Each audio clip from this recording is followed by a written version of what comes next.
All right, so we are going to go to the voicemail of Truth and Reason. This one deals with the Browns and roster construction. Yeah, hello, this is Nick from Akron. After doing some math, I figured there's probably 12 to 14 positions open on this team, and most of them are backups.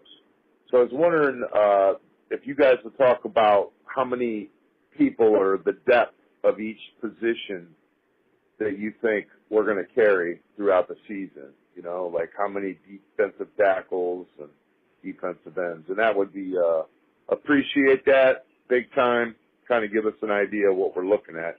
Thanks, guys. Thanks for everything you do.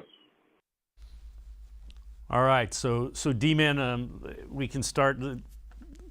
What you think it might look like as far as with all the versatility, are there areas you think the Browns keep more guys of, you know, secondary, linebackers? What do you think the roster construction looks like? Well, I mean, and the voice of Truth and Reason caller was talking about depth being a potential issue for the Browns. Is that correct? Because I was having a little trouble hearing it. Just he wanted to know where we thought the position structure was. He thinks there's only about 11 or 12 spots up for grab. And what positions you think they'll keep more of, what positions they'll keep fewer of? Yeah, I mean, to me, if I'm the Browns, I'm just looking at as many cornerbacks as I possibly can because I have to I have to hedge against Denzel's availability and Greedy Williams' availability. And, you know, obviously you bring in Newsome in the draft, first-round pick. That's good. You've got Hill already coming in from the Rams.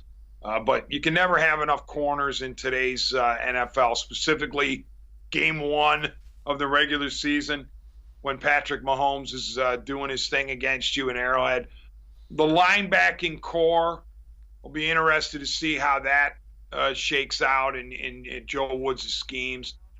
But, you know, I think – and then interior defensive line, I know Togiai is part of that, but Malik Jackson, I assume, is going to be good there. They've got some other returnees. So I think at each level of the defense, you could stand to have more depth. But here's the issue about depth, though. You never really know if you have it until somebody is injured. You know, you really can't tell, okay, how good are the backups? Because, you know, and they might be a veteran with a name that come in to back up, but you still don't know how good they are until they actually replace somebody that you really needed. Yeah, and the other thing I would say is I think it's going to be – I think there may be a one or two less linebackers because they're only going to play two a lot of times. They'll play three some. I think you might see more safeties. I think it's going to be awfully tough for like a Dearness Johnson to stick because I think you're probably looking at Felton, Chubb, Hunt, and maybe a fullback. Wide receiver, it's going to be really tough. You know, you're going to have to make some tough decisions in that wide receiving core as well.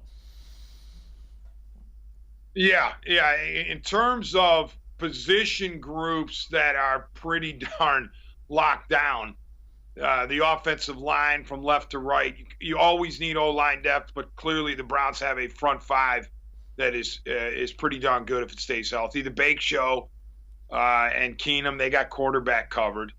The wide receivers, as you said, Beckham comes back with Landry and Hollywood Higgins and Peoples-Jones.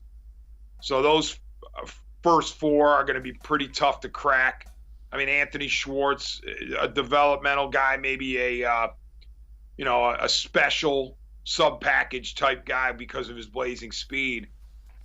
Running backs, Chubb and Hunt, difficult to crack that. And then, you know, I'm looking at the D-line. I mean, edges is going to be tough.